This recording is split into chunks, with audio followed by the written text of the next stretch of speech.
Taille, pole position, stratégie parfaite et cavalier seul pour une 5e victoire cette saison. Son coéquipier canadien a suivi sa loi. Voici l'Anglais largement en tête du classement à mi-championnat.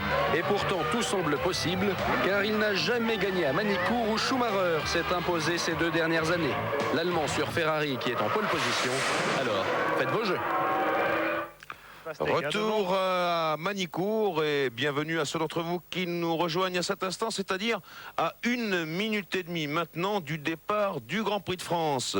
Michael Schumacher en pole position devant Damon Hill et Jean Alesi. Finalement, Johnny Reeve, les 3 pilotes qui ont dominé les 2 journées d'essai de ce Grand Prix de France, même si Jacques Villeneuve a fait le meilleur temps du warm-up ce matin.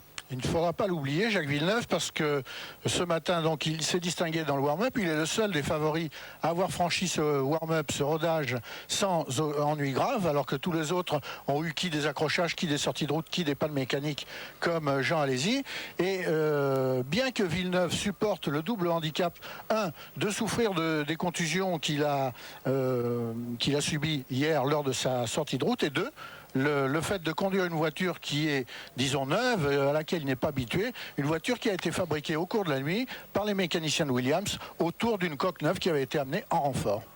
Et c'est le départ du tour de formation avec Michael Schumacher qui était à gauche sur votre écran, Damon Hill étant à droite. Alors, 80 000 spectateurs payants ici pour ce Grand Prix de France. C'est un beau succès et il faut savoir qu'il y aura au total sur les 3 jours 170 000 spectateurs. C'est dire que tous ceux qui aiment la Formule 1 en France ont répondu présent ici à Manicourt. Manicourt doit son succès déjà au fait que le Grand Prix de France se situe au milieu de la saison. Il est le premier Grand Prix de la seconde moitié du championnat du monde de Formule 1. Donc tout reste à jouer, même quand un pilote a dominé comme Damon Hill l'a fait en ce début de saison. Et puis deuxième un énorme Johnny, je vous arrête tout de suite. Schumacher. Ennuis de moteur. Mon Dieu, et il n'est plus temps pour lui de prendre le départ du Grand Prix avec la voiture de réserve. Vous le savez, ça c'est le règlement.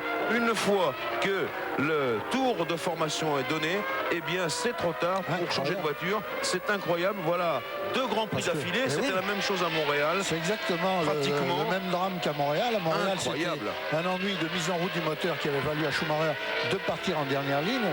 Voici le replay de l'action. Oui. Ça s'est produit 150 mètres après sa position. Je ne peux pas y croire à ça. Je ne peux pas y croire. C'est de la fumée d'huile, ça, Jean-Louis. Oui, cette malchance de l'équipe Ferrari, en tout cas, un énorme problème technique.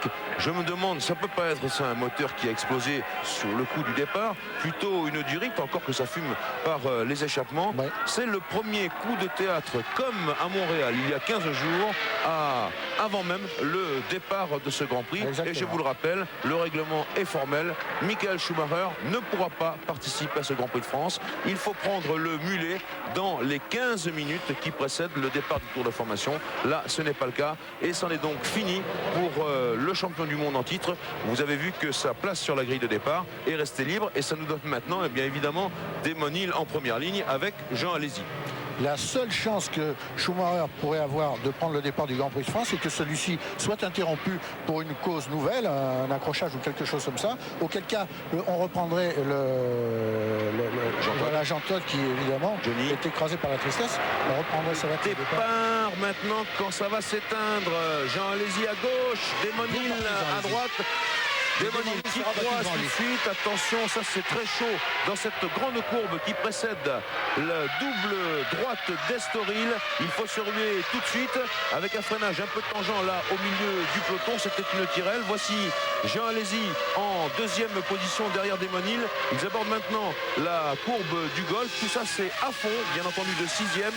Et on va arriver au premier gros freinage alors que déjà se place Hakkinen et puis quelqu'un d'autre derrière. Eh bien c'est Jacques Villeneuve qui s'est placé là, bien parti donc Jacques Villeneuve et Jean Alesi est en 2e position derrière Damon Hill, donc le leader inespéré pour l'instant de ce Grand Prix de France, puisque je vous rappelle que Michael Schumacher n'a pas pris le départ, moteur cassé très probablement, ou bien durite d'huile détachée dans le tour de formation. Après avoir cédé quelques longueurs à Damon Hill dans la première courbe au moment du départ, Jean Alesi semble bien se reprendre et là il maintient le la distance, l'écart qui le sépare de Damon Hill depuis l'épingle d'Adélaïde. L'écart entre la Williams et la Benetton semble à peu près constant.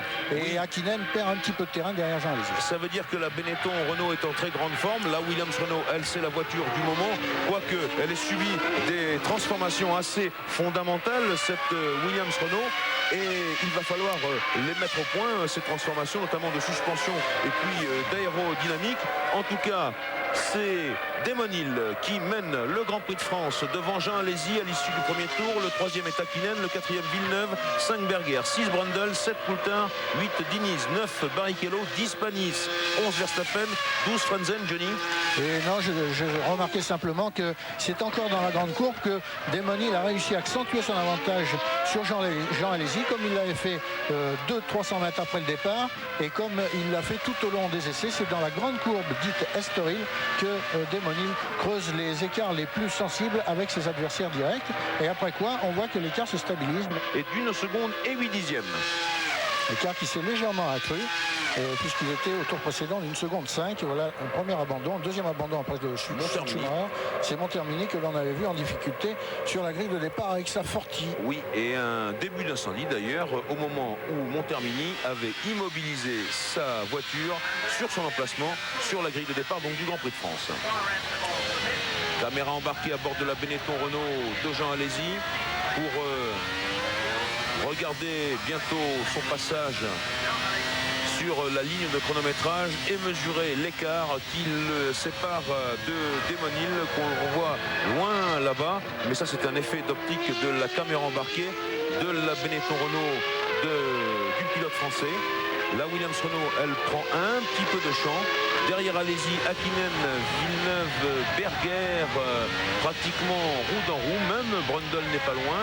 Et Coulthard non plus.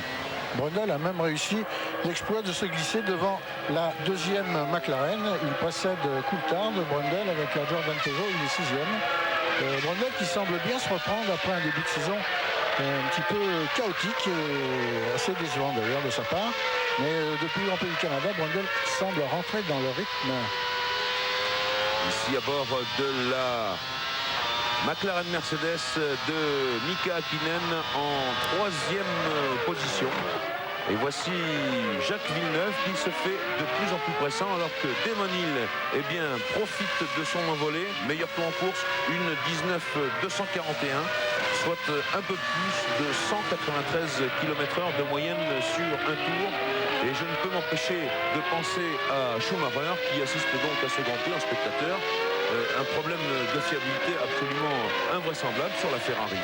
Schumacher, dont le coéquipier Eddie Irvine occupe la 15e place après être parti en 22e position. C'est un scénario qui s'est répété après le Grand Prix du Canada où Schumacher était parti en dernière ligne. Ici, c'est Irvine qui est parti tout en queue de peloton. Et au Canada, Irvine avait abandonné dès le deuxième tour, il avait accompli qu'un tour.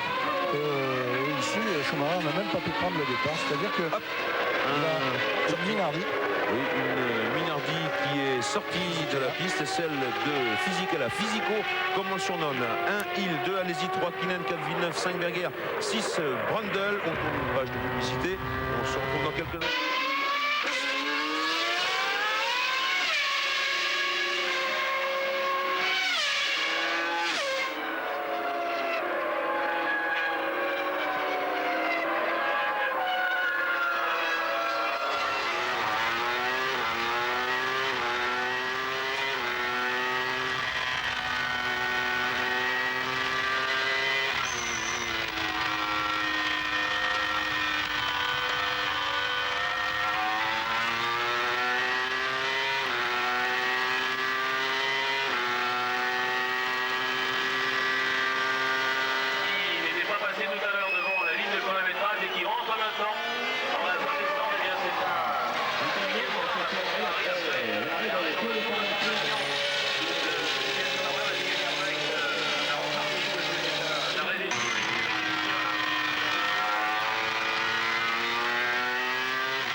À Manicourt dans le 7e des 72 tours du Grand Prix de France, avec l'écart entre Damon Hill et Jean Alesi, 3 secondes et 2 dixièmes. Alors la course se présente de la façon suivante: Hill et Alesi roulent en tête légèrement détachés.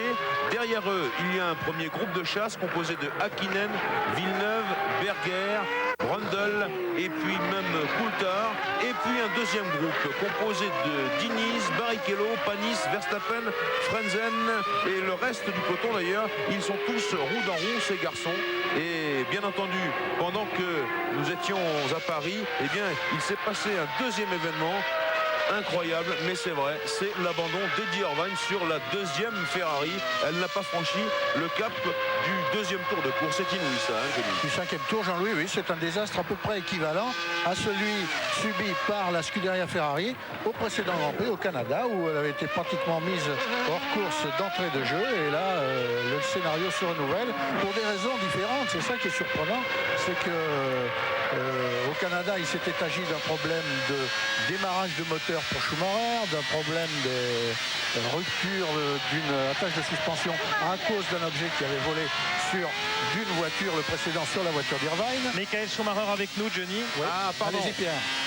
Écoutez, on a des problèmes de caméra, chef Pierre, mais on aura en tout cas le son, on vous entend.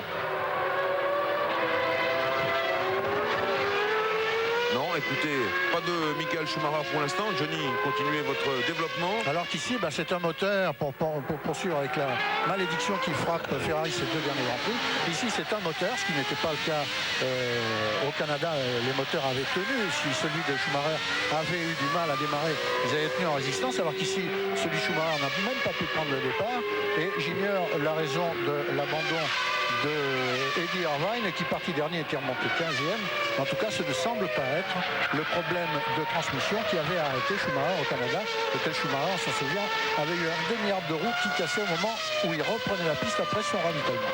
Oui, alors donc série noire pour la Scuderia Ferrari. Bientôt, Pierre Van Vliet sera non loin de Jean Todt et de Michael Schumacher. Vous l'imaginez, c'est un peu la bousculade là-bas au pied du motorhome de la Scuderia. Et bien sûr, Jean Todt va nous fournir les explications qu'il faut avec lui, Michael Schumacher. En attendant, on revient sur la course et là, sur ce duel entre Häkkinen et Villeneuve pour la 3e place. 1 seconde seulement entre les 2 hommes, mais on peut mesurer ici les progrès de la McLaren Mercedes qui tient tête à la Williams-Renault. Voilà, précisément, Jean-Louis, je m'apprêtais, on écoute là le moteur de Jacques Villeneuve.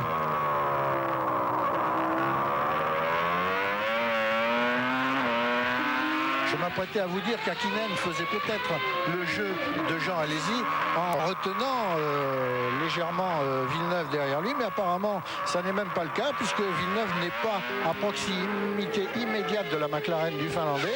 Celui-ci semble mener un rythme tel que ni Villeneuve ni Berger, qui est derrière Villeneuve, ne semblent en mesure de l'attaquer. Alors qu'en tout début de course, Villeneuve se faisait pressant sur Häkkinen. Là, le Finlandais semble avoir causé un très léger écart qui le met à l'abri d'une attaque du Québécois au freinage en haut de la ligne droite que nous voyons ici.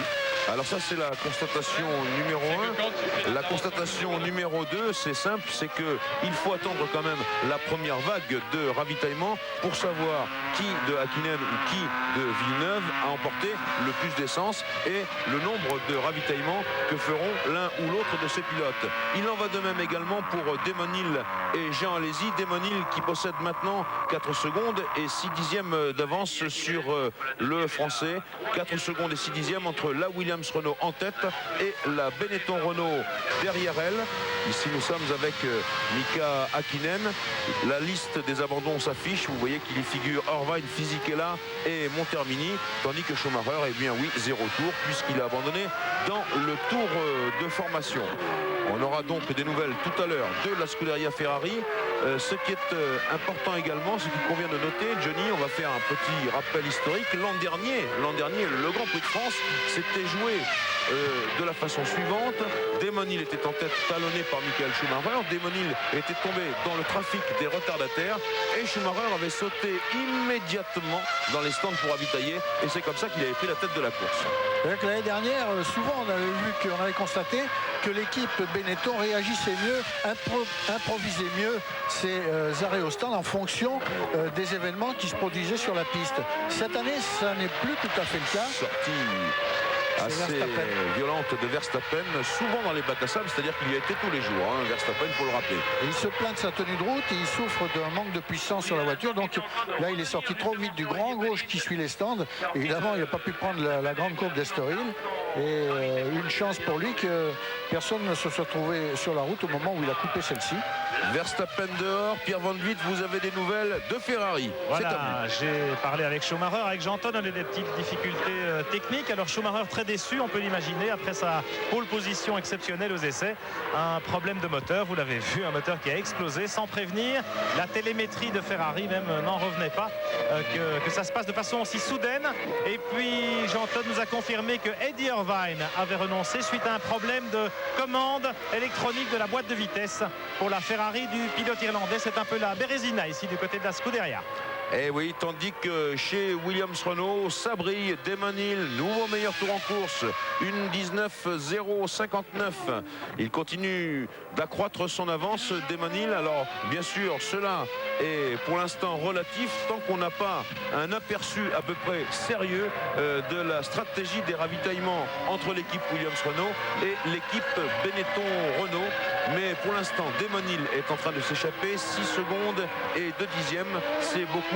Cela en 12 tours de course, ça veut dire que pour l'instant, eh bien, Damon Hill roule avec une demi-seconde de bonus à peu près sur son meilleur rival, c'est-à-dire Jean Alesi. Et même un tout petit peu plus en ce qui concerne les tout derniers tours qui viennent d'être effectués, puisque pendant que Damon Hill fixe un meilleur tour en course en 1,19,05, Jean Alesi éprouve les plus grandes difficultés en franchir les barrières des 1 minute 20 secondes au tour, c'est-à-dire qu'il perd 8-9 dixièmes au tour sur Damon Hill. On avait constaté le même problème chez Jean Alesi au Canada. Il s'était plaint après les courses d'avoir souffert à cette période-là de la course, c'est-à-dire un petit peu avant le premier quart de la distance, d'un léger défaut de pression arrière de ses pneus. Et vous savez que la pression des pneus se joue en Formule 1 à quelques 20 grammes près. Et à 20 grammes près, la voiture peut avoir un comportement différent. Et cette pression et un blocage de roues. Oui, c'est une action ralentie. Oui. Ça doit être Brundle qui a bloqué ses roues devant tout le temps. Et donc la pression des pneus joue à tellement de grammes de pression près que il en avait souffert pour presque rien, allez-y. Et il s'y était habitué, il s'était bien pris. Et avec ce deuxième train de pneus, il avait réussi une fin de course meilleure que son début de course. Alors peut-être est-ce la même chose ici, Jean-Louis. Oui, Johnny, alors que bien les retardataires maintenant sont à 56 secondes environ du capot avant de la Williams Renault de Damon Hill. Et ce qui se passe, ça se passe devant notre cabine de commentaires ici à Manicourt. Ce sont les mécaniciens de Benetton Renault qui sont prêts pour un ravitaillement avec les pneus encore dans les couvertures chauffantes. Alors tout de suite un jeu top tour.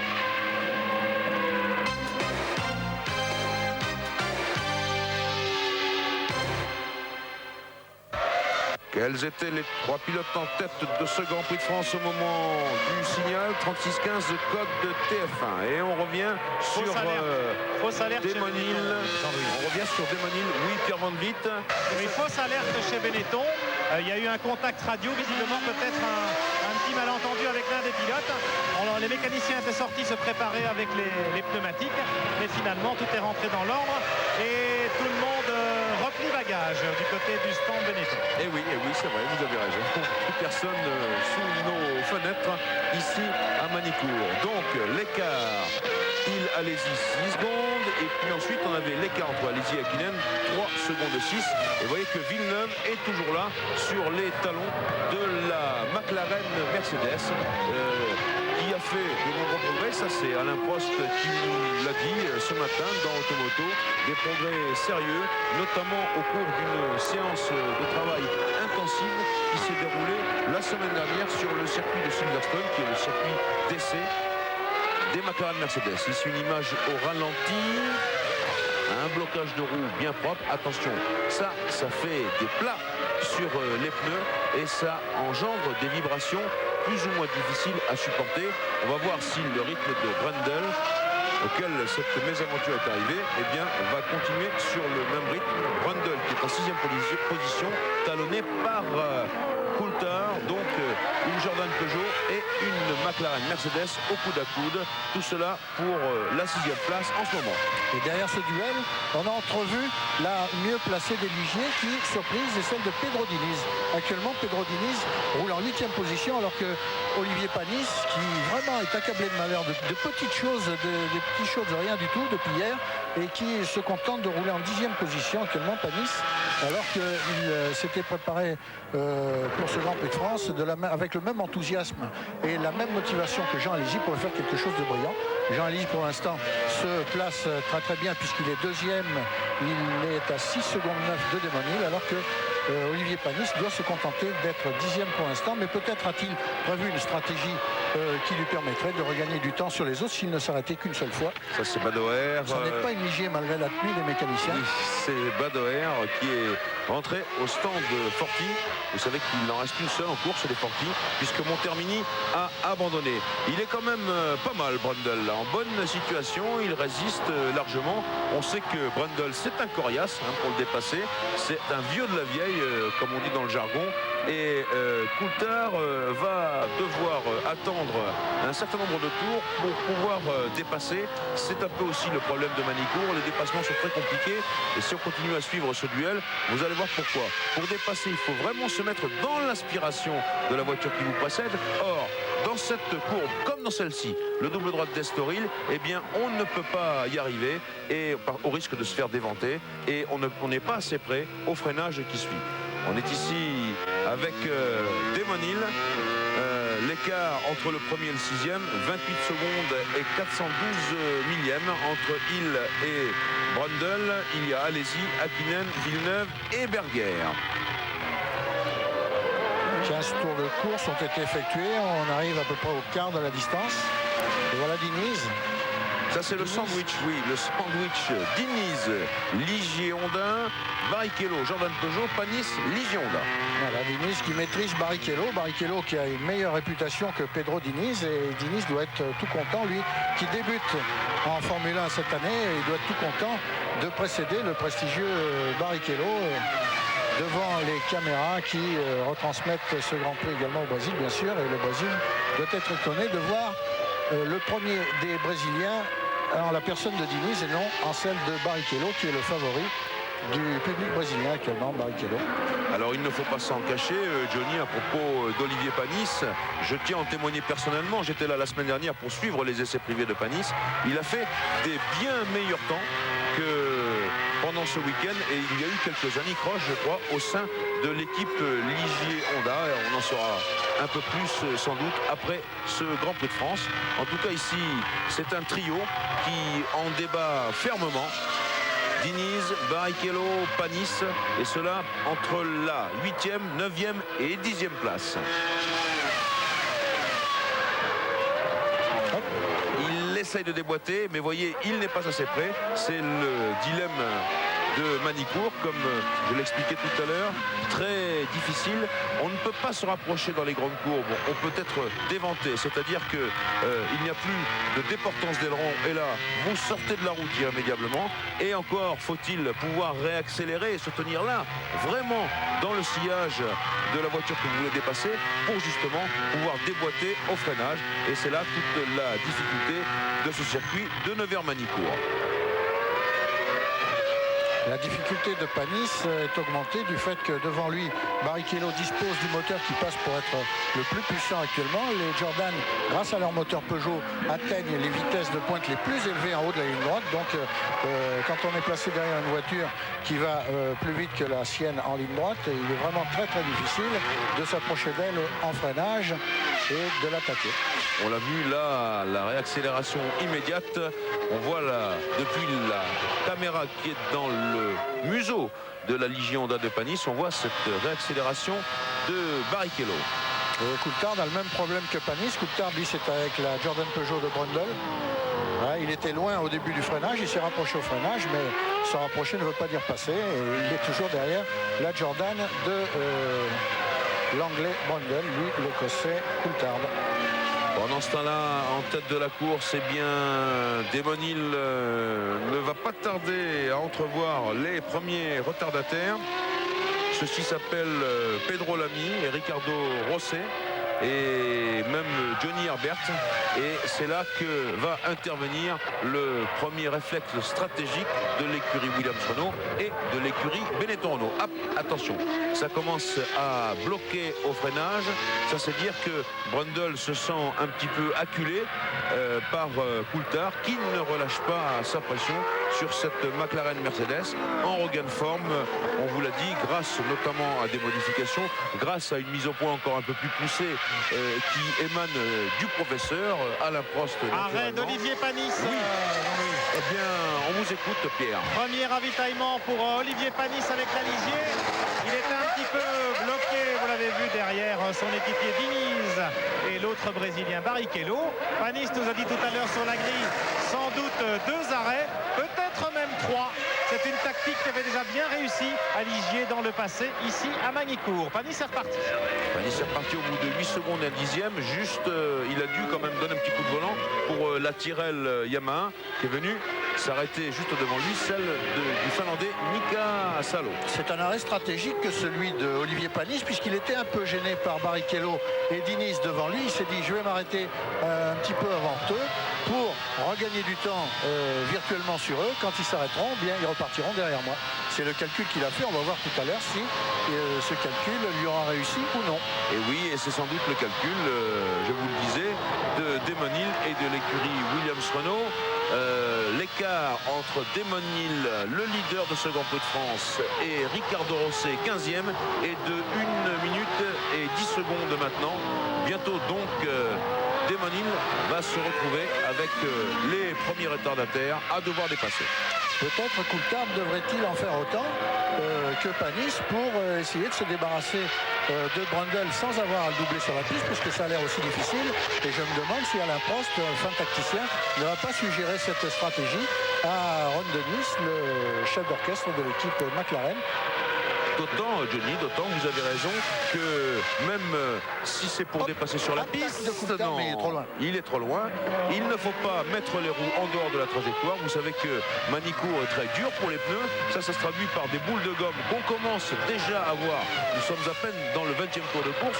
On commence déjà à voir au premier plan sur les caméras de Georges Geoffrey. Attention, M. Brundle bloque une roue. Et par conséquent, si on met les roues là-dedans, et bien après, il faut au moins 3 tours pour pouvoir se débarrasser. Alors David Coulthard va peut-être se débarrasser de Martin Brundle d'une autre manière, Johnny. C'est Brundle qui pourrait peut-être bien s'arrêter dans la mesure où chez Jordan, eh bien, on est fin prêt à accueillir une des 2 voitures. Ce qui n'est pas le cas chez McLaren actuellement dans les stands. On se prépare également chez Benetton. Et pourquoi pas, bien sûr, Pierre, ça serait une bonne idée. Mais c'est pas encore pour ce tour-là. On va les suivre, il est très près là, David Coulthard. Donc il laisse un peu de champ. Ne pas se dévanter dans cette grande courbe. Et non, c'est Barrichello qui rentre. Et voilà, Barrichello qui fait le même calcul que Jordan. Barrichello qui fait le même calcul que Panis pour essayer de déborder Diniz. Diniz devant les stands de l'écurie irlandaise.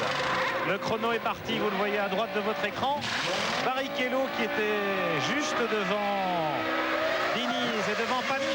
Eh bien, il repart et je peux vous dire que Panis a réussi son coup parce que la Ligier de Panis est déjà passée.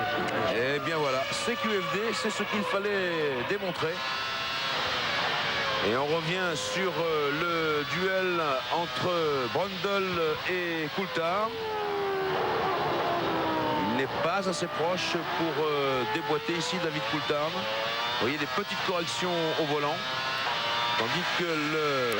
Jean Alesi s'arrête. Oui, ça c'est important. Attention. Jean Alesi en 2e position, en arrêt important dans la mesure où les stratégies seront peut-être différentes entre les écuries Williams et Benetton. Benetton, c'est très court, vous le voyez, très peu d'essence. Certainement 2, peut-être même 3 arrêts pour Alesi, alors que chez Williams, c'est bien visiblement, on prend son temps. 7 secondes et 3 dixièmes, ça veut dire que Jean Alesi a mis environ 60 litres, Johnny. Eh bien, on peut s'attendre donc à une stratégie différente entre Benetton et Williams. On va voir laquelle des deux s'avérera la meilleure, étant donné que pour que Benetton prouve avoir suivi une meilleure stratégie que Williams, il faudra quand même combler le handicap que la Williams impose à la Benetton sur la piste. La Williams qui est plus rapide dans les grandes courbes et qui est plus rapide sur un tour de circuit. Et oui, et qui est peut-être plus rapide avec un poids d'essence plus important, ce qui peut nous faire dire que chez Williams, eh bien, on a particulièrement bien préparé ce Grand Prix de France. Et du coup, Mika Häkkinen est en 2e position, toujours talonné par Jacques Villeneuve en 3e position, devant Alesi, Berger, Brundle, Coulthard, Diniz, Frenzen 9e, 10e Katayama, 11e Panis, 12e Herbert, 13e Barrichello après son arrêt, 14e Rosset, 15e Mika Salo après son arrêt également, et 16e Pedro Lamy, le 17e fermant la marche étant Luca Badoer. Villeneuve qui, après un temps d'observation, semble être revenu au faire pression sur Häkkinen. Il s'est rapproché comme il était près d'Häkkinen en début de course. Et est-ce pour le contraindre à un pilotage plus nerveux et peut-être à endommager ses pneus ou à s'arrêter plus tôt que ce que Häkkinen l'envisage? En tout cas, Villeneuve, après avoir laissé Häkkinen lui prendre quelques longueurs, pas beaucoup, il a roulé au maximum à 1 seconde 5 derrière Häkkinen, et bien Villeneuve se rapproche, il n'est plus qu'à quelques dixièmes, il est à 0 seconde 6 d'Häkkinen à l'instant, et il menace la McLaren. Alors que s'affiche le classement de ce Grand Prix de France au cours du 22e tour. À noter également que les pneus ont souffert puisque le meilleur tour en course est toujours détenu par Demonil, et cela au 11e tour, c'est-à-dire qu'il y a 11 tours que ça s'est passé, et vous voyez que ça n'améliore plus. Il va falloir maintenant attendre les ravitaillements. Ça passe, oui ça passe, attendre les ravitaillements pour voir les garçons repartir avec des pneus neufs et essayer d'améliorer un petit peu leur prestation. Il y a une Minardi, c'est celle de Pedro Lamy dans les stands. On entend le moteur de Lamy pétarouiller, c'est parce que celui-ci fait intervenir le limiteur de vitesse. Et on se prépare et le voilà. Chez Williams et chez Benetton. Chez Benetton, ce sera pour accueillir Gerhard Berger, l'autre voiture évidemment, puisqu'Alesi s'est déjà arrêté, alors que Lamy repart après une dizaine de secondes d'arrêt. La deuxième Jordan s'arrête, celle de Martin Brundle. 10 secondes et 2 dixièmes. Alors avant les ravitaillements importants, ici c'est celui de Brundle. On va laisser Brundle repartir au bout de 8 secondes et 5 dixièmes. Une page de publicité et on se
Prix de France, avec un rappel des événements, tandis qu'on se prépare pour accueillir Berger, mais ça Pierre Van Vliet de nous en parler.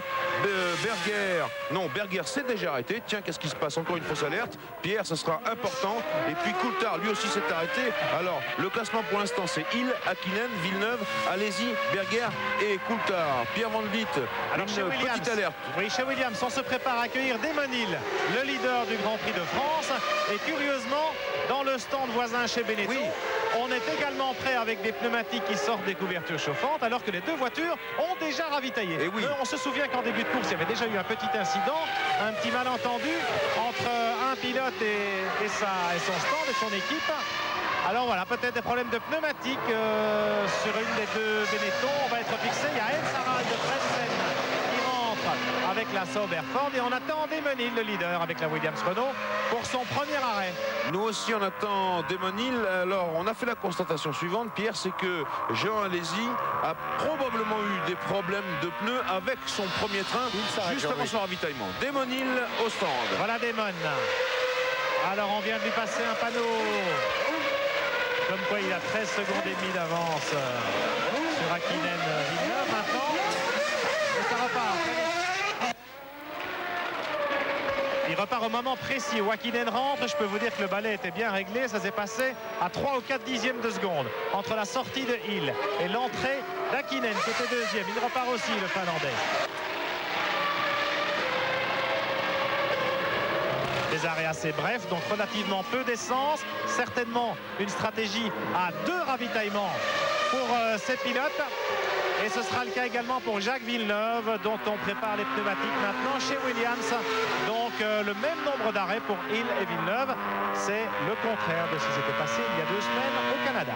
Jacques Villeneuve, le voici, et pour l'instant c'est lui qui mène ce Grand Prix de France, puisque à la fois Damon Hill et Mika Hakkinen se sont arrêtés donc pour un ravitaillement éclair, vous l'avez souligné Pierre, et tout ça entraîne un certain nombre de bouleversements dans le classement de ce Grand Prix, alors que chez Benetton, eh bien, fausse alerte, on replie bagage une nouvelle fois. Il y a donc là sans doute un problème de contact radio entre les pilotes et le stand Benetton Renault. Villeneuve, il ne s'arrête pas encore dans ce tour-ci.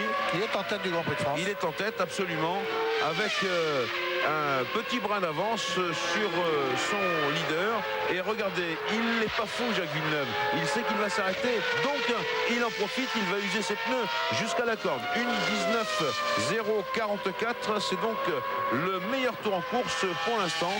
Jacques va demander le maximum à ses gommes, naturellement, avant d'en changer et de repartir avec de la gomme fraîche. Il est en deuxième position à 10 secondes, devant Alesi à 17 secondes. Hakkinen est quatrième, Berger cinquième. Le sixième, c'est Diniz pour l'instant. Et le septième, Coulthard.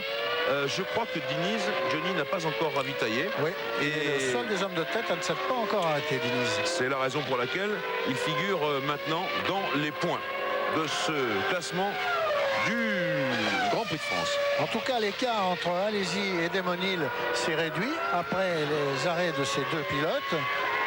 Alesi qui comptait quelque chose comme 10 secondes de retard sur Damon Hill avant son ravitaillement. Une fois que les deux hommes sont passés par leur stand et ravitaillés, changés de pneus, eh bien l'écart entre la Williams de Hill deuxième et la Benetton d'Alesi troisième est de 7 secondes 2. Donc Alesi a gagné 3 secondes dans l'opération. Bonne Alors, opération Villeneuve par conséquent. Oui, Villeneuve continue, nous le voyons, tandis que ça c'est Johnny Herbert.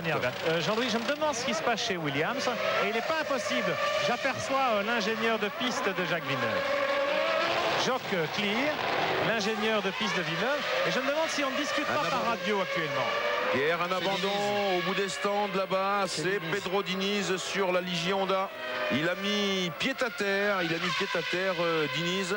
C'est donc fini pour le Brésilien. Et on va bien entendu comme vous, alors que là Diniz remet son volant comme le veut le règlement, on va bien entendu suivre comme vous cette affaire Williams entre guillemets, oui, donc alors que Jacques Villeneuve bloque ses roues. À qui mieux là dans les freinages de Manicourt. Ça discutait à la radio. Je me demandais si Villeneuve et son ingénieur n'allaient pas décider de changer de tactique en cours de Grand Prix. Eh bien, la réponse vient de m'être fournie par les mécaniciens qui viennent de déballer les pneumatiques de leur couverture chauffante. Villeneuve va freiner là-bas en bas pour la dernière chicane et puis il va se mettre à gauche de la piste pour rentrer au stand. Le Canadien leader du Grand Prix de France. Regardez, voilà, il rentre. Et chez Williams, eh bien, les pistolets pneumatiques crépitent déjà.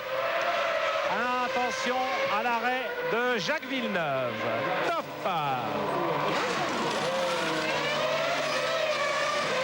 Alors on met de l'essence, peut-être davantage que pour des... Non. 8 secondes. Je pense qu'on est parti pour la même stratégie. Oui. Jean-Louis, 2 arrêts, aussi bien Hill que Villeneuve. 8 secondes et 9 dixièmes. Alors tout de suite, et c'est pas facile, un point top tour.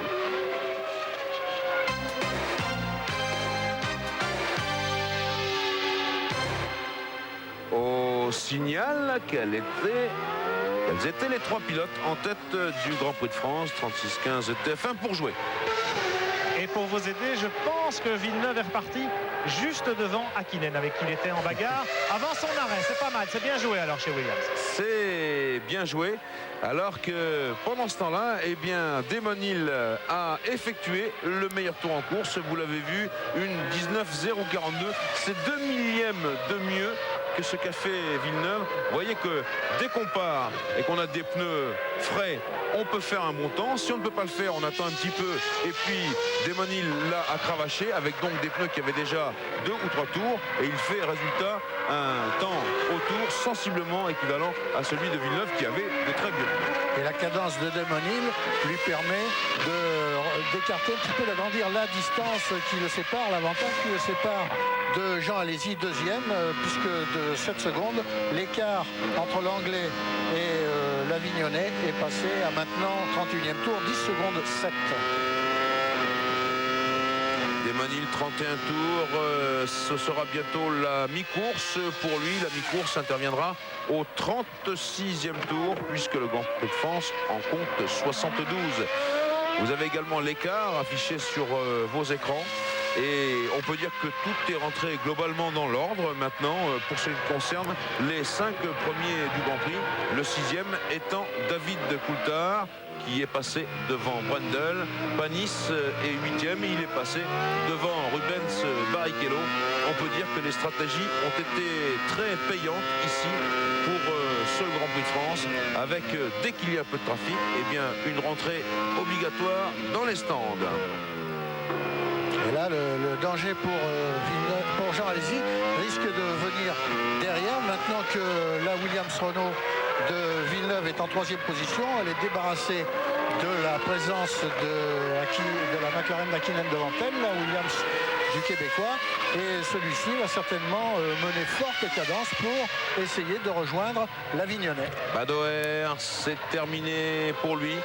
Ils avaient des problèmes de moteur du côté des Forti. Ils utilisent le Ford Zetec R en version V8, le moteur qui fut champion du monde en 1994. Mais c'est un moteur très difficile à exploiter et à entretenir. Et la petite équipe Forti, eh bien, le paye ici à mi-saison où les budgets commencent à serrer un petit peu. Il reste par conséquent 15 voitures en course dans ce Grand Prix de France, avec, est-il besoin de le rappeler, l'abandon presque simultané des 2 Ferrari, Michael Schumacher dans le tour de formation, et puis Eddie Irvine, je crois, après 4-5 tours de course. Ici, Jean-Louis, on voit Panis en bagarre avec Brundle pour la 7e place. Brundle est 7e, Panis est 8e. Sa stratégie lui donne raison. Il a gagné en s'arrêtant beaucoup plus tôt que Barrichello, derrière lequel il butait. Il a gagné 7 secondes et demie sur le Brésilien. Et le voici maintenant aux prises avec l'autre Jordan Peugeot pour la 7e place maintenant. Brundle qui maîtrisait Coulthard a perdu l'avantage qu'il avait sur l'Écossais au cours des ravitaillements. Et le voici, Brundle aux prises avec le Français, le Grenoblois. Nice qui se fait bien entendu pressant, mais il y a peu d'endroits pour dépasser ici à Manicourt, sauf l'épingle d'Adelaide. Et on vous avait dit toutes les difficultés qu'il y avait à passer là-bas. Par conséquent, Panis Il faut qu'il soit vigilant, Panis. Parce que Brundle est un coriace. Oui, devoir prendre son mal en patience, bien observer la situation, peut-être 3-4 tours avant de tenter une attaque, mais il faut vraiment qu'elle soit décisive, il faut vraiment que la Légion d'Or soit à la hauteur de la Jordan Peugeot. Il ne peut pas se contenter d'une moitié de voiture avec Brundle, parce que de toute façon, il ira chercher sa trajectoire.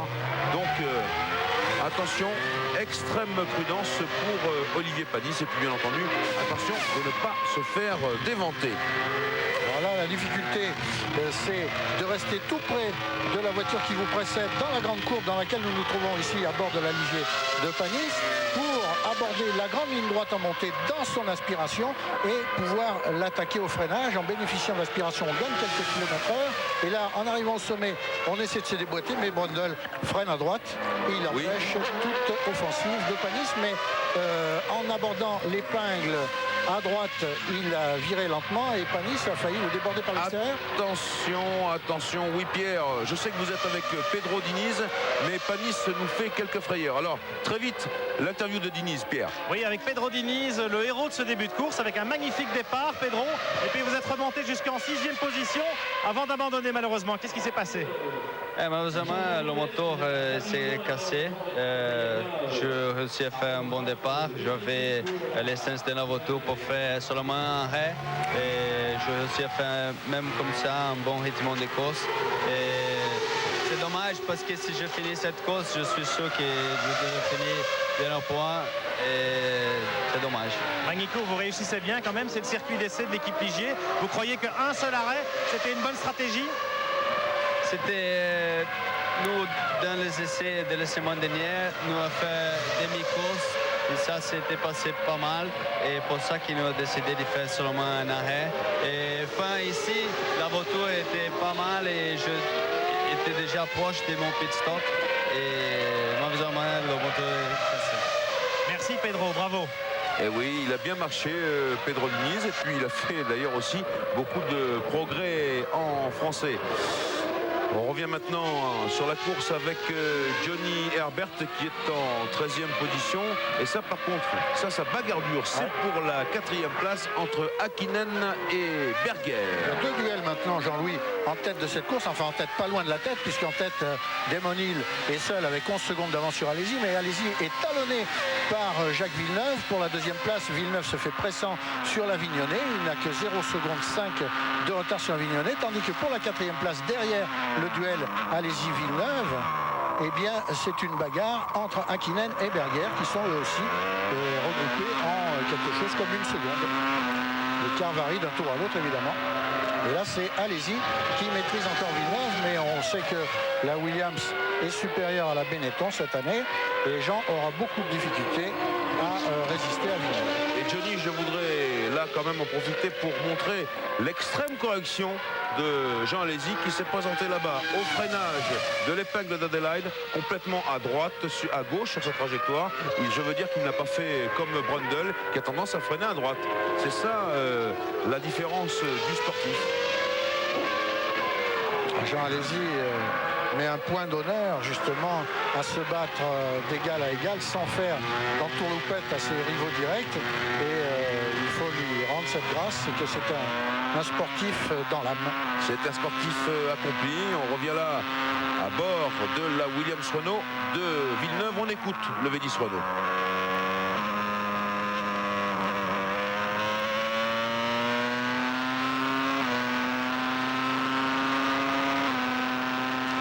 Il revient Villeneuve. Il déboîte au freinage. Il se porte à l'intérieur. Alesi a laissé la porte complètement ouverte. Et il est passé. Villeneuve est passé. Et il est passé, très bien vu. On a entendu le freinage imparable. Et ça nous donne maintenant Damon Hill sur sa Williams Renault en tête du Grand Prix de France devant Jacques Villeneuve en 2e position. Je suis trompé parce Arrêt de Panis. Dini et Panis s'arrêtent au stand. Olivier Panis avec la Ligier, 2e arrêt. Il avait anticipé son premier pit stop tout à l'heure, vous vous en souvenez. Un arrêt assez rapide.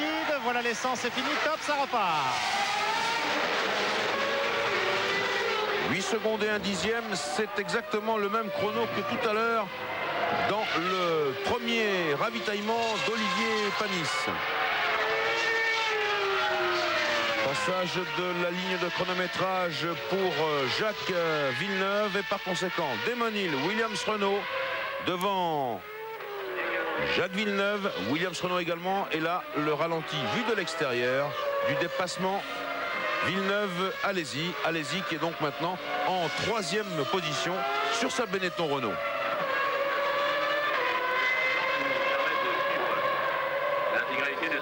On ne sait pas s'il faut adresser à Jean Alési un carton bleu pour sa sportivité ou un carton jaune, dans la mesure où là il a vraiment carrément laissé la porte ouverte. Et oui, mais il fait comme ça, il a tenu son freinage jusqu'au bout.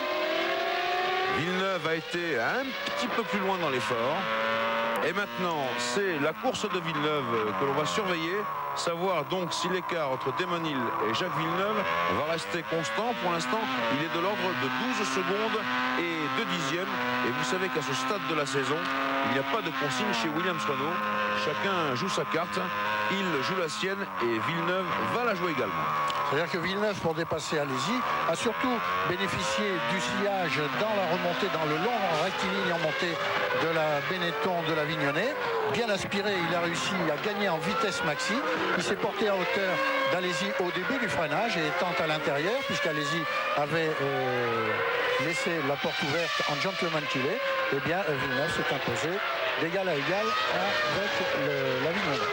Et déjà un élément de réponse, Villeneuve, meilleur tour en course, 1:18,971, c'est-à-dire une moyenne de près de 194 km/h et un écart réduit maintenant sur Damon Hill à 11 secondes et 2 dixièmes.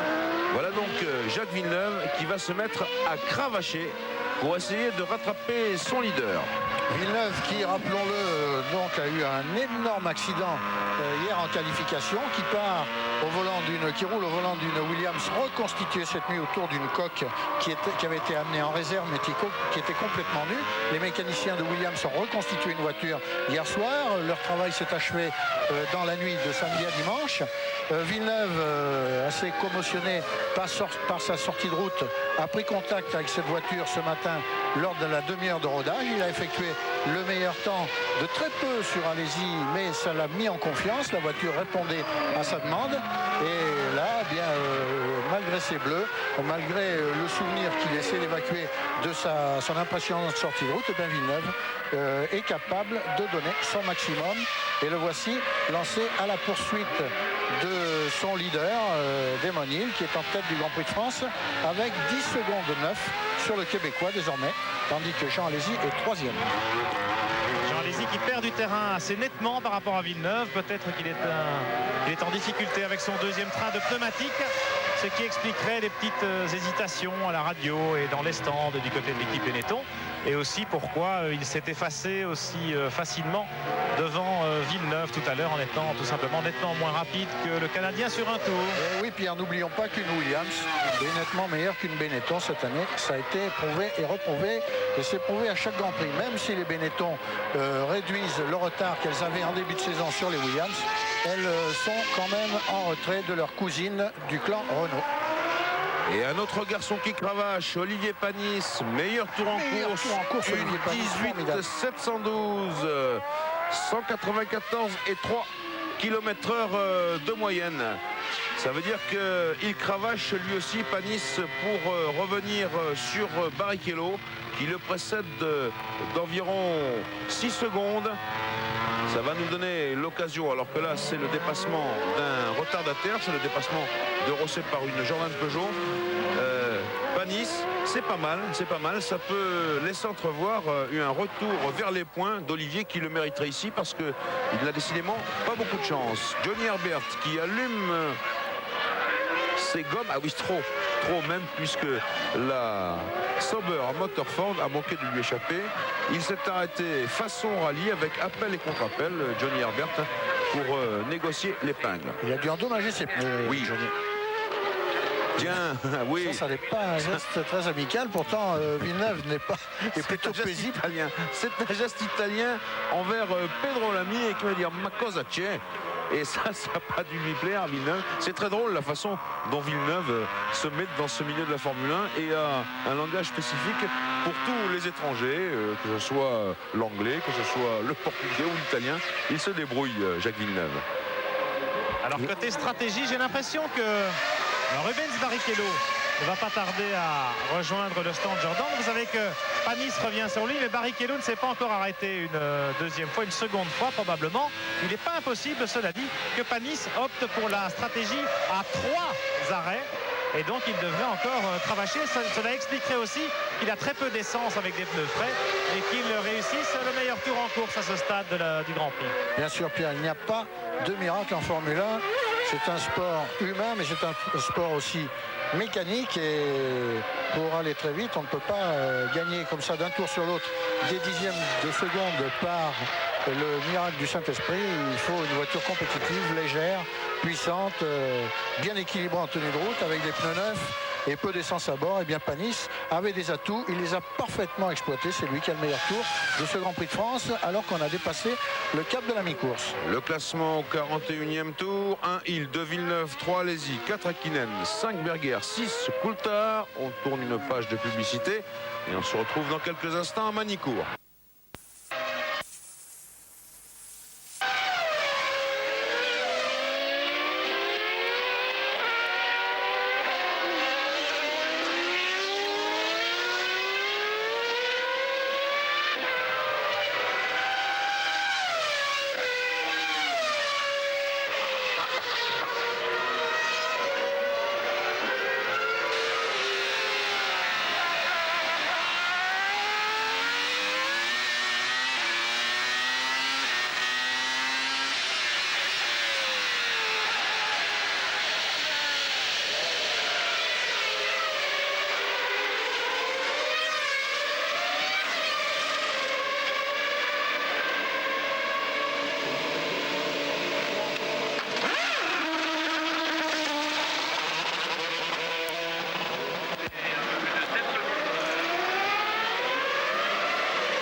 Retour à Magny-Cours dans le 45e des 72 tours du Grand Prix de France, avec Damon Hill toujours en tête, devant Jacques Villeneuve, les deux Williams-Renault comme à la parade. Le 3e est Berger. Le 4e Hakkinen. Le 5e Alesi. Le 6e Coulthard. Alors pour observer de plus près ces modifications du classement du Grand Prix, bien Dominique Guimond, vous nous avez recalé une image, je crois. C'est dans un premier temps l'arrêt, voilà, le ravitaillement de Jean Alesi. Il a duré 10 secondes, il a été un petit peu long. Ça veut dire que Jean Alesi a mis beaucoup d'essence. Il y a eu une petite hésitation également au démarrage. Vous voyez le chrono qui tourne. Ça a été un petit peu difficile. Et puis, à la sortie des stands, c'est un peu ça le défaut de Manicourt. Eh bien, Jean Alesi a dû lever le pied, car il y avait une Sauber à moteur Ford, celle de Johnny Herbert, qui se profilait, mais il est passé quand même Jean Alesi. Et puis la deuxième chose, eh bien, c'est Berger qui attaque Hakkinen et qui lui prend à ce moment-là de la course la 4e place du Grand Prix. 4e place qui est devenue une 3e place grâce à l'arrêt d'Alesi. Mais maintenant Alesi a un arrêt de plus que les hommes qui le précèdent. Il est 5e, Jean, et on va attendre les 2e ravitaillements de Hill, Villeneuve. Entre Hill et Villeneuve, l'écart s'est réduit, Jean-Louis, il plus que de 9 secondes 9. Pardonnez-moi Johnny, il est passé Olivier Panis, voilà. Freinage impeccable à l'épingle d'Adelaide et il s'est débarrassé de Rubens Barrichello. Il grimpe en 8e position, Olivier Panis. Cette petite colère de ce matin, à mon avis, a dû décupler ses forces à notre Olivier national. Et le voilà déchaîné maintenant sur son circuit. Et puis Panis, en la personne de Barrichello, on revoit le déplacement vue aérienne, si je puis dire. Et bien, en la personne de Barrichello, il est tombé sur un sportsman... comme tout à l'heure Villeneuve était tombé sur un sportsman en la personne d'Alesi. Ces deux pilotes n'ont pas du tout fermé la porte, ils ont accepté le duel. Ils étaient moins bien placés à l'entrée du virage. Panis a profité de sa position pour gagner une place au détriment de Barrichello, mais il est le plus rapide sur la piste et Barrichello s'incline sportivement, tout comme tout à l'heure Jean Alesi s'est sportivement incliné sur la même attaque que lui avait livré Jacques Villeneuve. Et allez, on dévale le circuit de Nevers-Manicourt avec Olivier Panis et la Ligion Honda. Et derrière Barrichello maintenant se trouve Desmenil. Un petit peu coincé le leader, il va peut-être en profiter pour ravitailler parce que chez Williams on est prêt à accueillir le leader du Grand Prix de France, alors que chez Benetton on attend Gerhard Berger qui arrive à l'instant. Voilà, alors que Mika Salo rentre aussi sur la Tyrrell. Berger avec l'autre Benetton, 4 pneus neufs, de l'essence pour aller au bout et ça repart. Ça s'est mieux passé que pour Jean Alesi, puisque Jean Alesi avait perdu 10 secondes alors que Berger a perdu 8 secondes et demie au cours de son arrêt. Et les deux voitures repartent roue dans roue. Alors du coup Berger, il a dû perdre son avantage, il l'a perdu d'ailleurs sur Mika Hakkinen, et il reprendra la 3e place, puisque maintenant il s'agit de la 3e place, lorsque Hakkinen s'arrêtera pour ravitailler Berger. Il est pour l'instant en 4e position. Si ce n'est 5e derrière Jean, parce que Jean a dû repasser devant son stand alors que Berger s'y trouvait arrêté. C'est Barrichello qui s'arrête alors que Desmenil est maintenant derrière Panis. Vous le voyez à l'image. Barrichello, lui, effectue son 2e ravitaillement et le dernier certainement chez Jordan Peugeot.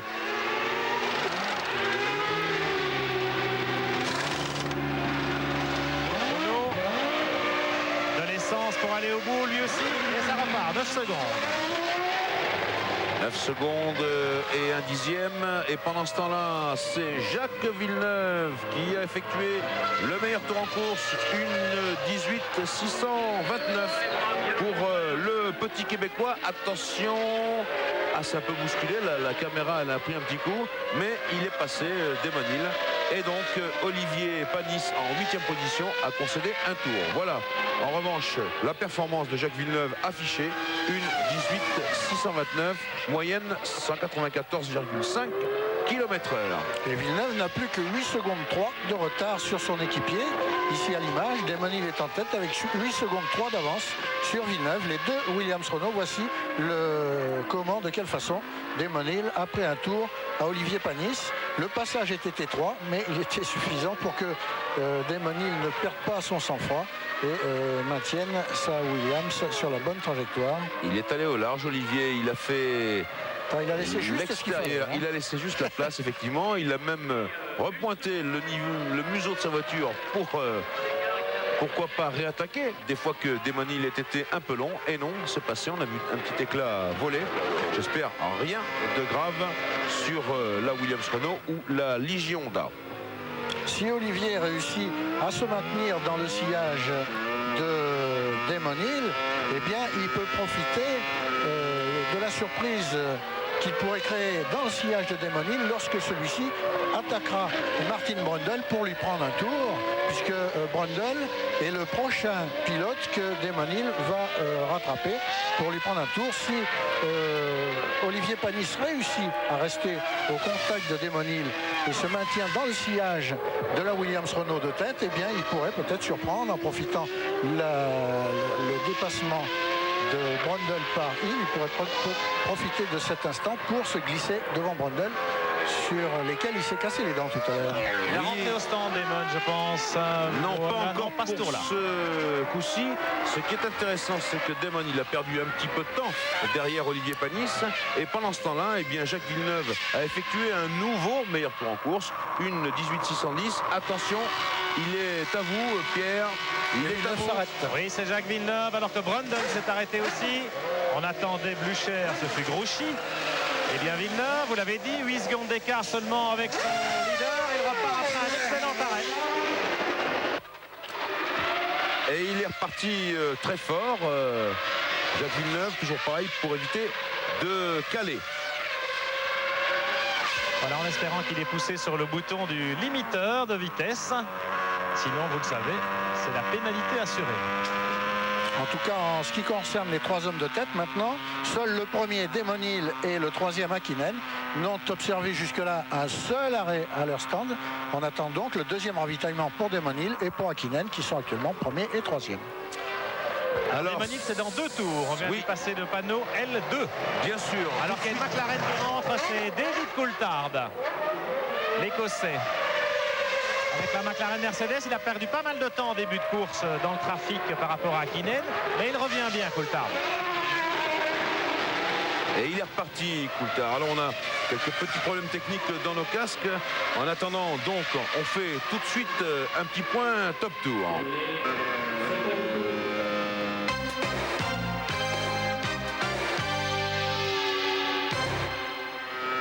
Pour jouer 36-15, code de TF1, quels étaient les 3 pilotes en tête au moment du signal. Et il reste 22 tours de course.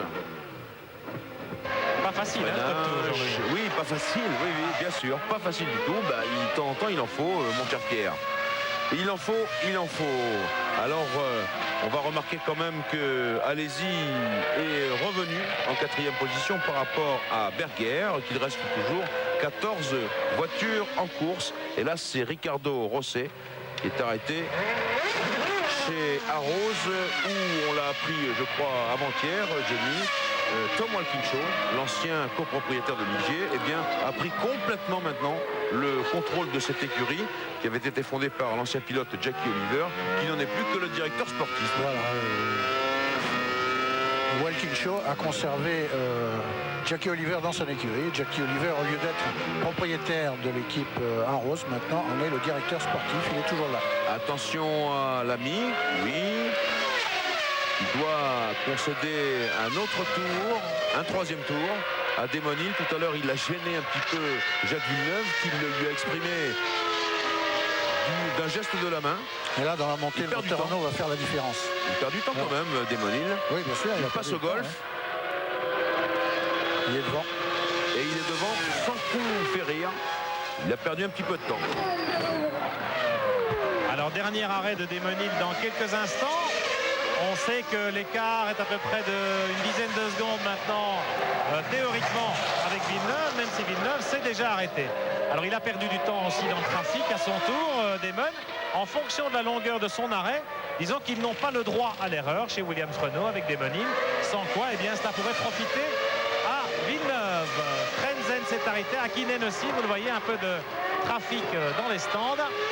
Alors qu'on attend toujours Desmosnil, qui ne va pas tarder à regagner lui aussi la ligne de décélération.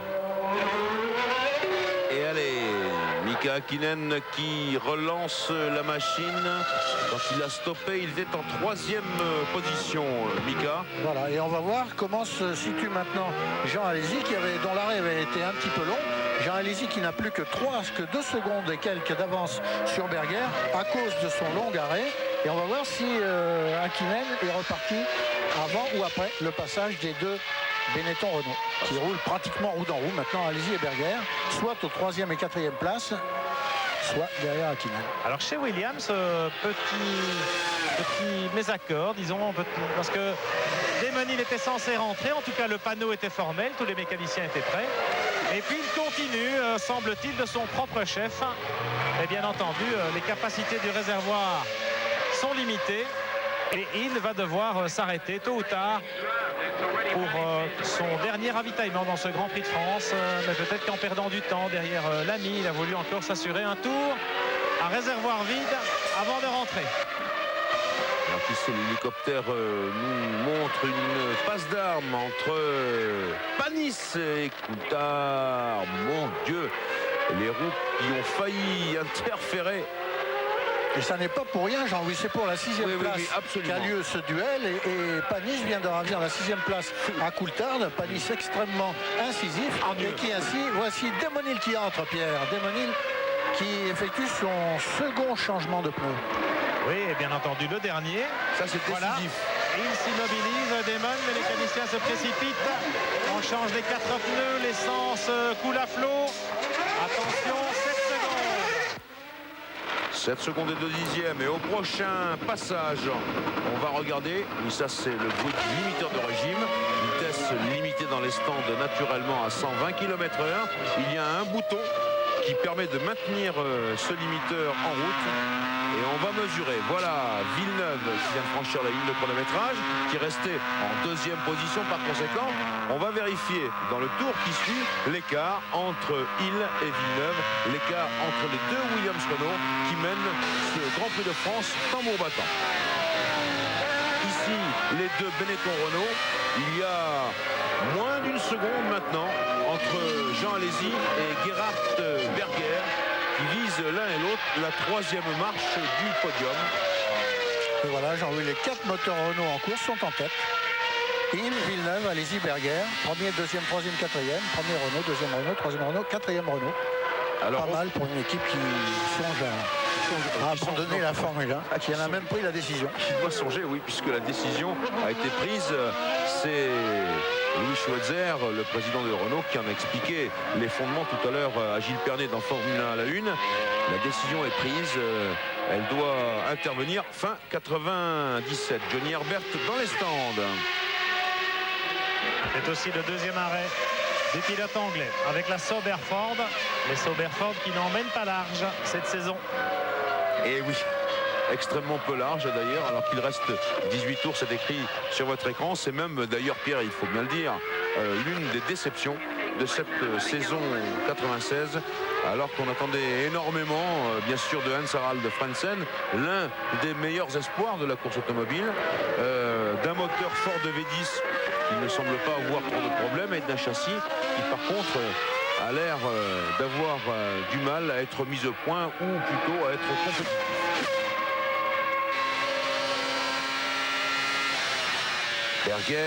Berger, toujours sur les talons de Jean Alesi. 1 Villeneuve, 1 Hill, 2 Villeneuve, 3 Alesi, 4 Berger, 5 Hakkinen, 6 Panis, 7 Coulthard. Après que Panis ait un peu failli son chemin, mais il avait raison, il était bien à la hauteur de Coulthard tout à l'heure. Et ce petit coup de roue était peut-être nécessaire pour dire à Coulthard de se dégager. Et là, c'est Panis qui rentre son 3e ravitaillement au stand. C'est le 3e arrêt dont je vous parlais tout à l'heure. 3e arrêt planifié chez Ligier. Mais c'est peut-être pas la bonne tactique cette année. En tout cas, les deux McLaren sont évidemment repassés devant. Et Panis repart pour un dernier dernier quart de Grand Prix. Il va certainement mener à vive allure avec des pneus neufs et des réservoirs vides. Panis qui a fait preuve quand même d'une certaine agressivité dans ce dépassement viril sur Coulthard. Il va peut-être tenter le coup si l'un ou l'autre point à marquer au championnat du monde était dans la balance. Enfin Pierre, on espère des réservoirs pas tout à fait vides quand même. Attention à la panne d'essence. Ici toujours Alesi et Berger. Alors sur la ligne de chronométrage il y a 7 dixièmes de seconde. C'est très peu. C'est très peu. Attention, pas de lutte fratricide entre les deux Benetton Renault. Johnny, vous l'avez souligné, 4 moteurs Renault aux 4 premières places.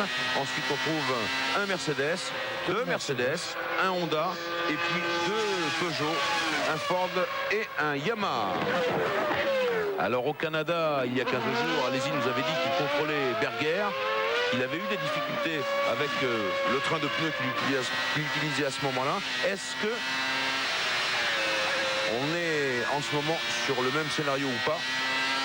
La réponse en tout cas dans quelques instants. On va voir si Berger continue de maintenir la pression ou pas, ou si Jean Alesi contrôle son rival et néanmoins ami. Pendant ce temps, Villeneuve est dans le trafic. Il est un petit peu enferré là dans les Jordan. Il y a une Sauber aussi, une Tyrrell. Et donc Desmonil a, disons, théoriquement sur le papier, course gagnée. Sauf incident, évidemment, ce qu'on ne lui souhaite pas.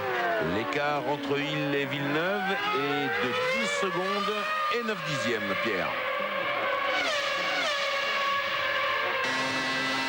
On a vu le poste de commandement de l'écurie Benetton Renault. Il doit sans doute adresser peut-être des directives à ces deux pilotes. En tout cas, éviter qu'il y ait un contact trop dur. Jean Alesi résiste bien à Gerhard Berger.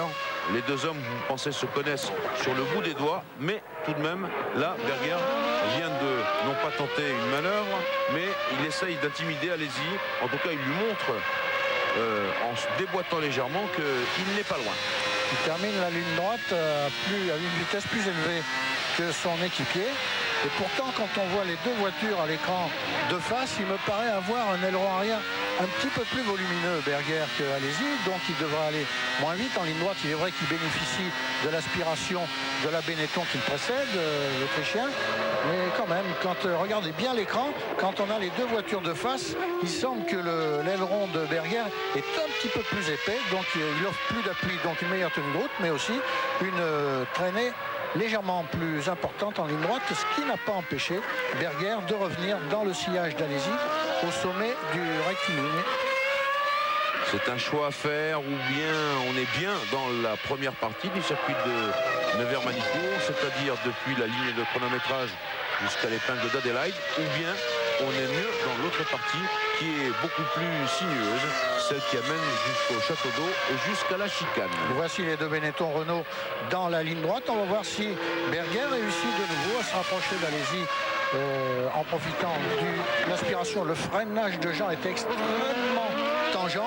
Le pneu arrière gauche a empiété légèrement dans la bordure, mais Jean a magistralement maîtrisé l'écart de sa voiture et il a conservé tout son avantage sur Berger.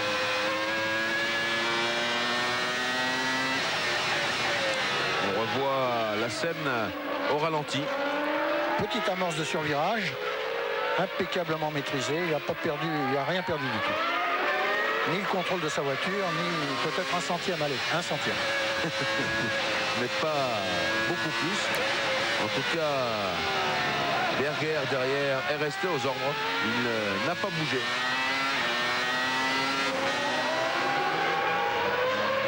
Très beau récital offert par les deux pilotes Benetton Renault. Allez, la chicane du lycée, la ligne de chronométrage. Et on repart. Ici, cette grande courbe à gauche effrayante en cinquième, entre 260 et 270. Tout de suite en quatrième pour le double droite d'Estoril. 185 à l'entrée, un peu plus de 200 à la sortie. Et adieu Frenzen. Et adieu Frenzen qui était dixième. Dans le sable, il était entre Barrichello et Salo. Allez, dégagement de la voiture. Il est monté Est-ce qu'il est sorti sur de le la route ou est-ce vibreur. qu'il s'est rangé parce qu'un incident technique? Non, il est sorti, je crois. Oui. Oui, Il est en survirage. Sur virage, il contrôle, il bloque les roues.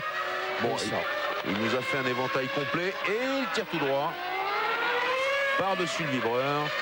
Et c'est irrémédiable, c'est dans le sable.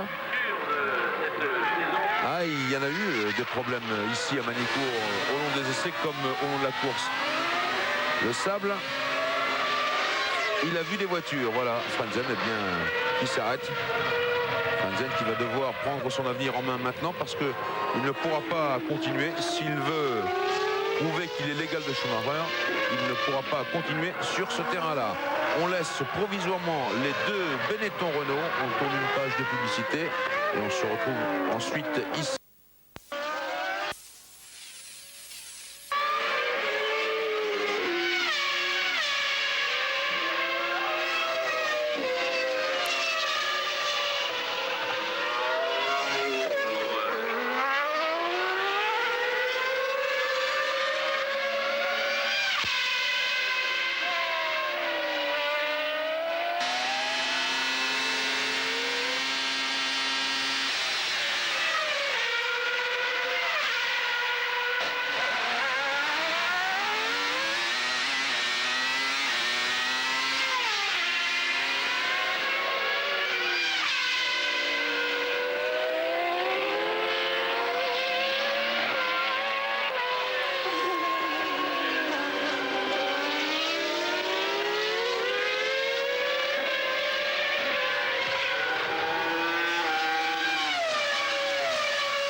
Retour à Magny-Cours à 10 tours maintenant de l'arrivée du Grand Prix de France avec toujours Demonil devant Villeneuve, Alesi, Berger, Hakkinen, Coulthard, le 7e est Panis, le 8e Brundle, le 9e Barrichello, le 10e Salo, le 11e Herbert, le 12e Rosset et le 13e Lamy.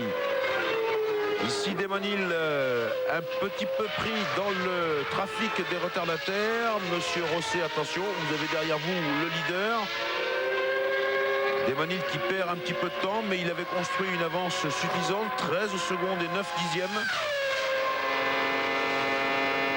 On voit que c'est pas facile de dépasser, de prendre là, et c'est un deuxième tour qu'il prend à Ricardo Rosset, Demoni, bien qu'il possède la meilleure voiture du plateau.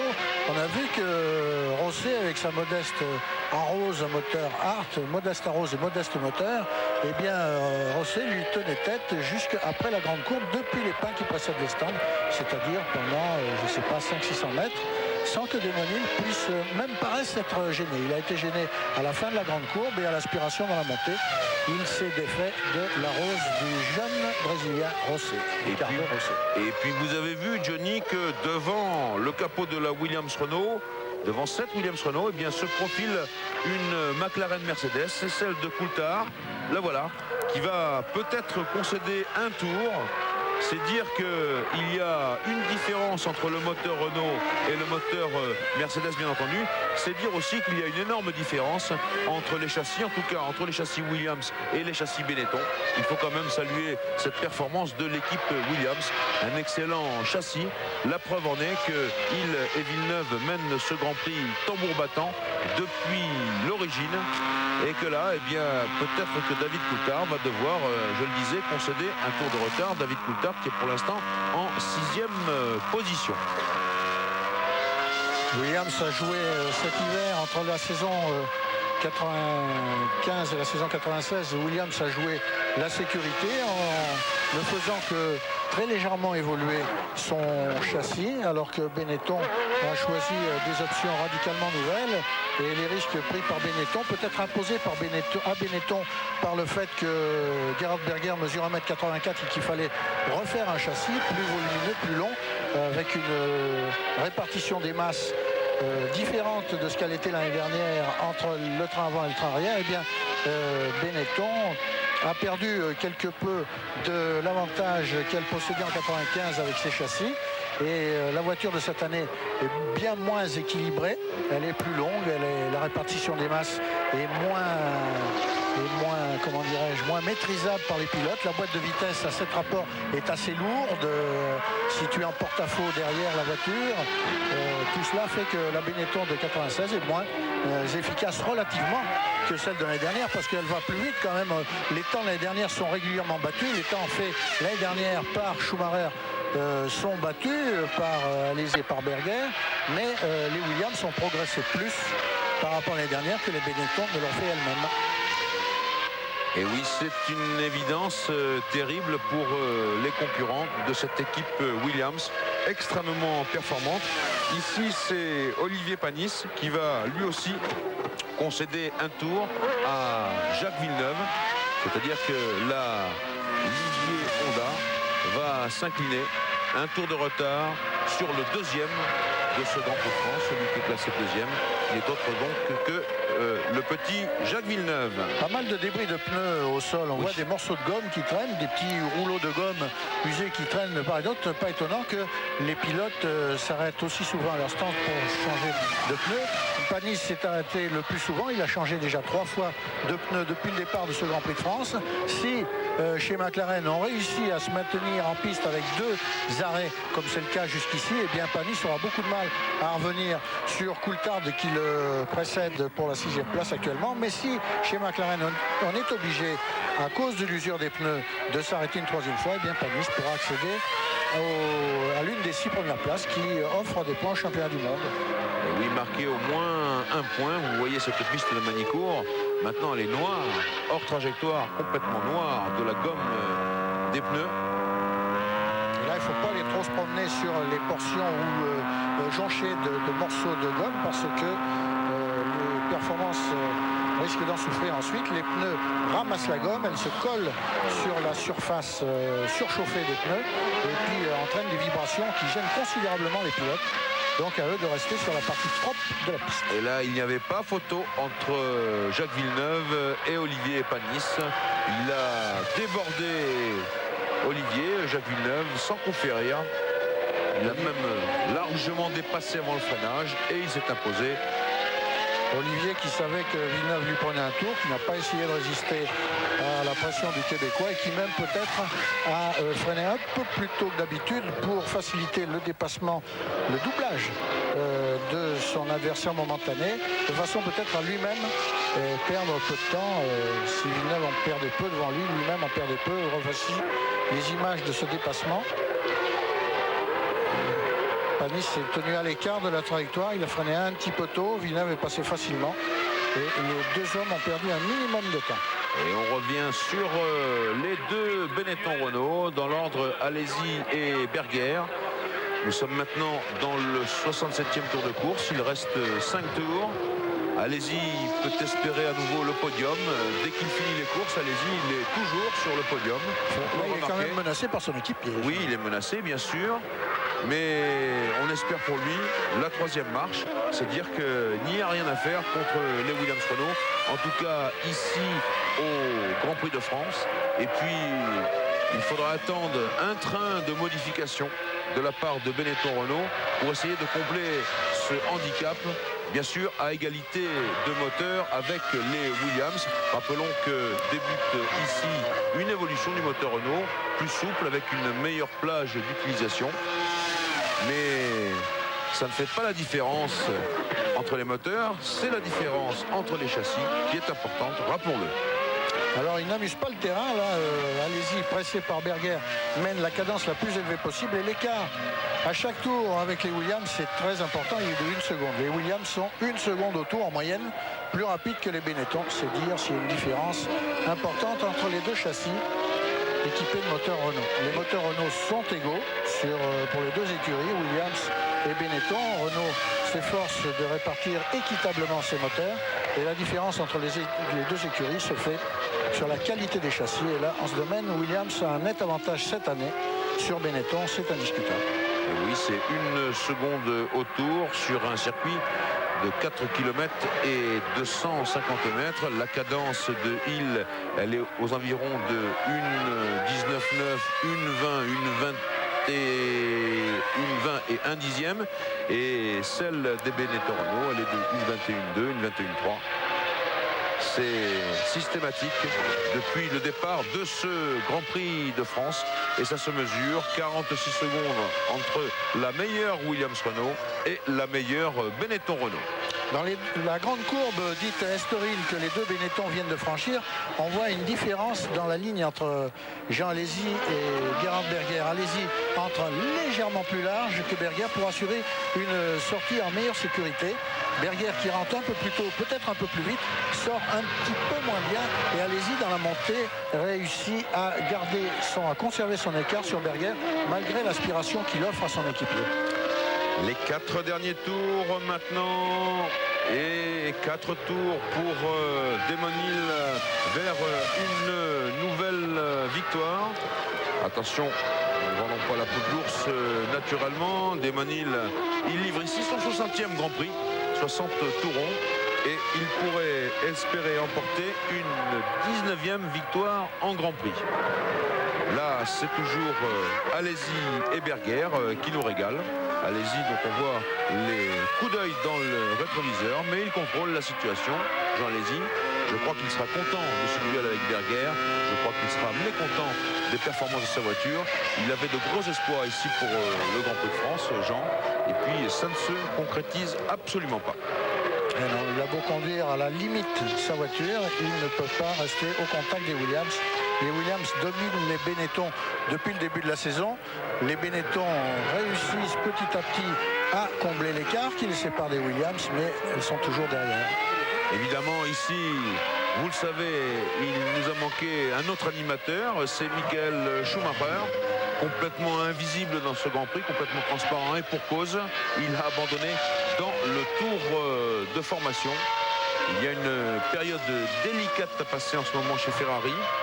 Je me souviens qu'Alain Prost nous disait chez Ferrari, ça va mal quand on se met à gagner. Est-ce que c'est toujours de mise? Vous vous rappelez de cela, Johnny?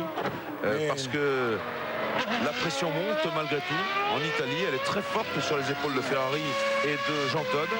En tout cas, on peut faire confiance à Jean Todt. Il va reprendre les affaires en main parce que 2 fois de suite, c'est 2 fois de trop. Mais en attendant, il nous a manqué ici Michael Schumacher. C'est très net. J'allais vous le dire, Jean-Louis, ce n'est plus tout à fait la même écurie Ferrari que celle dans laquelle a couru Alain Prost, puisque Jean Todt est aux commandes et qu'il a restructuré cette équipe. Il a fait appel à de nouveaux techniciens, il l'a renforcé, il a pris des techniciens plus pointus. Et c'est une autre équipe Ferrari, mais il reste quand même, au fond, dans les murs, sur les murs, le caractère d'une écurie. Et malgré ce changement d'homme et malgré ce changement de capitaine, si on considère Jean Todt comme le capitaine d'écurie, eh bien, il y a toujours le caractère fondamental de Ferrari qui est là, avec ses forces et ses faiblesses. Il est maintenant proche du bonheur d'Emon Hill. Il reste 2 tours. Ici, c'est Jacques Villeneuve qui est à 12 secondes.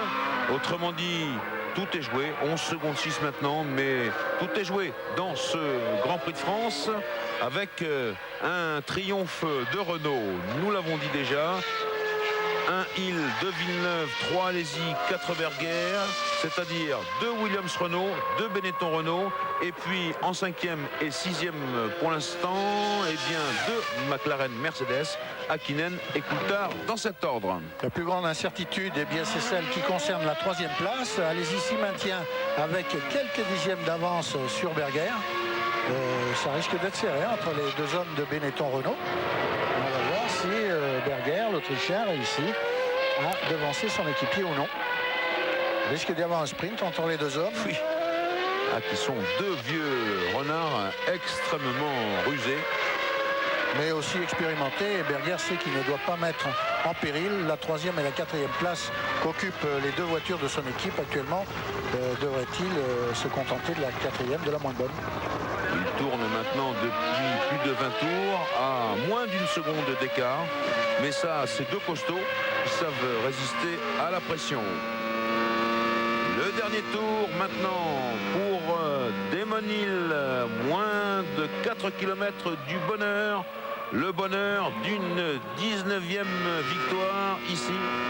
Damon Hill est vraiment aux commandes après une course absolument parfaite. Si Dominique Guimond veut bien nous montrer Louis Schweitzer, le PDG de Renault. Le bonheur de toute une équipe, Jean-Louis. Oui. Il y a Louis Schweitzer, Patrick Faure, Christian Konzen et puis toute l'équipe de Renault Sport avec Bernard Dudot et ses hommes pour se carter Renault dans le Grand Prix de France. Excusez du peu. Et 4 moteurs au départ, 4 à l'arrivée, aux 4 premières places, ça serait beau, mais on n'est pas encore arrivé. Croisons les doigts, touchons du bois. Bien sûr. Voilà, Schweitzer qui a envie de se ronger les ongles et je le comprends. Il faut que les choses restent en l'état. Williams Renault, Benetton Renault et de McLaren, la Mercedes. C'est bientôt fait pour Damon Hill. La descente maintenant. Un dernier freinage à la chicane du lycée. Le virage du lycée, la ligne de chronométrage. Et voilà. 19e victoire pour Damon Hill dans sa carrière et c'est la 6e victoire du pilote britannique cette saison. Beau contre-braquage de Jacques Villeneuve qui est en 2e position. On va attendre la suite des événements. Ça c'est Mika Salo qui franchit la ligne de chronométrage à son tour, la ligne d'arrivée. Les 2 Benetton Renault, Jean Alesi, le voici, il est 3e, Berger juste derrière. Pas de manœuvre intempestive, le virage du château d'eau, la descente vers la chicane. Attention, elle est difficile cette chicane, on déverre et en descente. Ligne d'arrivée, Jean Alesi 3e, Gerhard Berger 4e. C'est un triomphe et un très beau geste de Berger à Jean Alesi. Dans quelques minutes, le podium du Grand Prix de France.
Stanford, who represents the Williams Relay team and will be accepting the trophy on their behalf.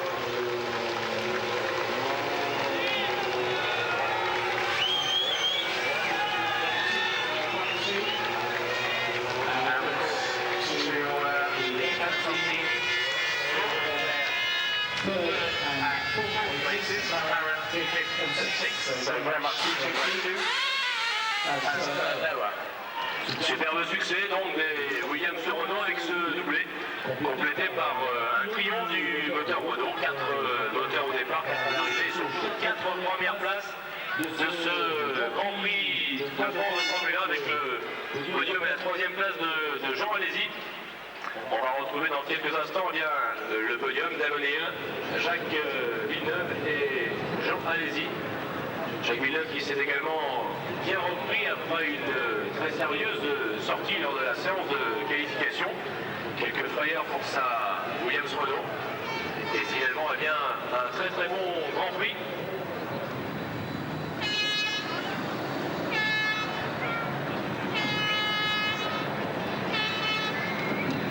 So the drivers will be waved down below in the scrutineering area before they come up onto the rostrum, where the prizes will be presented by Mr.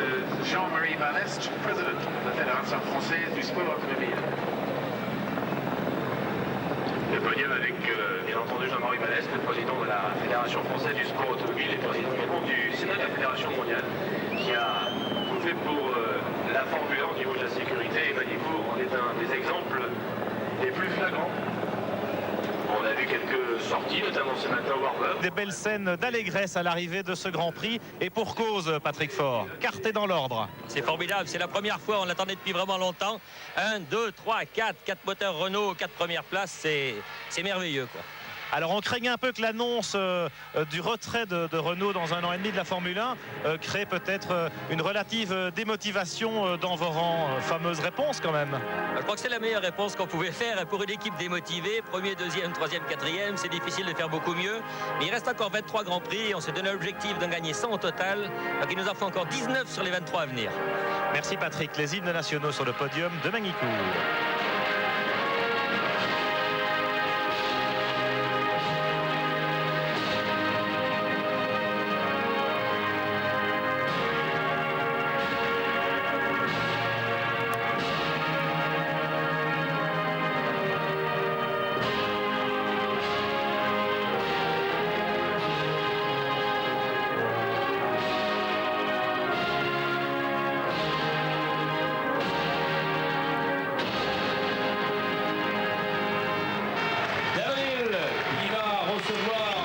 Podium après l'hymne national britannique, c'est Jean-Marie Balestre, le président de la Fédération française du sport automobile, qui lui a remis le vase de Sèvres traditionnel ici au Grand Prix de France, tandis qu'il récompense également Jacques Villeneuve, dont il a bien connu le papa, Gilles Villeneuve.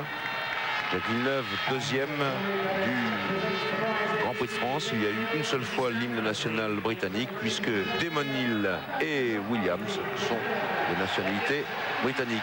Jean Alesi, 3e également récompensé, fatigué un petit peu. Jean Alesi, lui aussi, un un très très beau podium, tandis que eh bien, c'est l'ouverture de Carmen, choisie par la FIA pour clore les Grands Prix.